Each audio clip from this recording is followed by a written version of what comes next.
নমস্কার বন্ধুরা, আপনাদের সবাইকে নতুন একটি ব্লগে স্বাগত জানাই। আজকে আবার চলে এলাম আপনাদের সাথে নতুন একটি ব্লগ শেয়ার করতে। এই মাত্র স্নান করে এলাম। দেখুন এখন বাজে 1:30। আজকে একটু মাথাটা ঘষলাম। ছেলে আমার কাছে স্কুলে যাওয়ার সময় দেখুন চেয়ারের উপর আবার ঠাকুর একটা কার্টুন দিয়ে ও ঠাকুরের সিংহাসন বানাচ্ছে, সেটা রেখে গেছে। তো যাই হোক, আজকে কালকের কিছু সরঞ্জাম গুছিয়ে রাখলাম। কালকে তো ছেলের আবার ডান্স আছে, সেখানে যেতে হবে। তাহলে টিফিনটা কি নেবো? একটু বাদাম, একটু সবুজ মুগ আর ছোলা আর একটুখানি চাল, এটা ভিজিয়ে রাখবো। সামনের পরে খুলে না রাখলে না ভুলে যেতে হয়। তারপরে এটা কালকে পেস্ট করে ওর জন্য একটু চিলা মতন বানিয়ে নিয়ে যাব, কারণ একবারে দুটো ক্লাস তো একটু টিফিন না নিলে হয় না, খিদে পেয়ে যায়। কালকে একটু দই বানিয়েছিলাম আর একটুখানি রেখে দিয়েছি, যদি আজকে দুধটা দিয়ে যদি দই বানানো যায় বা দেখি। তো আজকে আমি তো এখন একাই বাড়িতে, ছেলে তো স্কুলে গেছে। সকালে একটু বানিয়েছিলাম লাউয়ের তরকারি, নুন ছাড়াই প্রায়, সে একটু রয়েছে।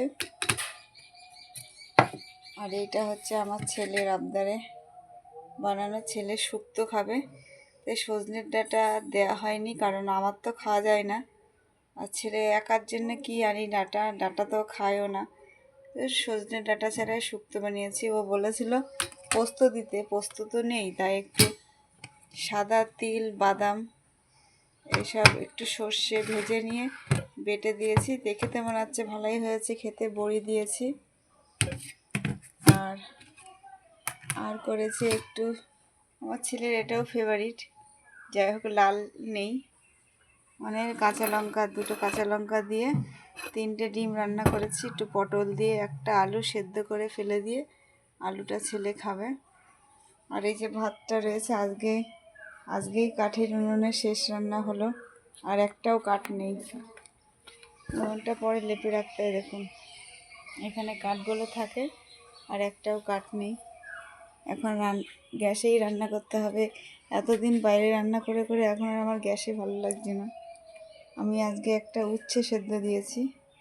আমি আজকে একটু উচ্ছে সেদ্ধটা ঘি দিয়ে খাবো। ঘি নাকি একটু খাওয়া যায়, তা আজকে একটু খাবো। একা একাই খাবো, কারণ আমার একটু খিদেও পেয়েছে। তারপরে আবার ছেলের অঙ্কগুলো পাতিয়ে রাখতে হবে। ও এসে স্কুল থেকে এসে আবার অঙ্ক করবে। আর ও দুধের সাথে ঘোলে মিটিয়ে দিলাম, সজনে ডাঁটা ছাড়াই শুক্তো বানিয়েছি। আর ও বলেছিল পোস্ত দিতে, পোস্ত তো নেই, খাওয়া হয় না, তাই একটু বাদাম তিল বেটেই করে দিয়েছি। যাই হোক, ছেলে মনে হয় ভালোই খাবে এখানে। তো ভিডিওটা আর বেশি বড় করলাম না, এখানেই শেষ করলাম। তো দেখা হবে আপনাদের সাথে নতুন একটি ব্লগে। তো টাটা বন্ধুরা।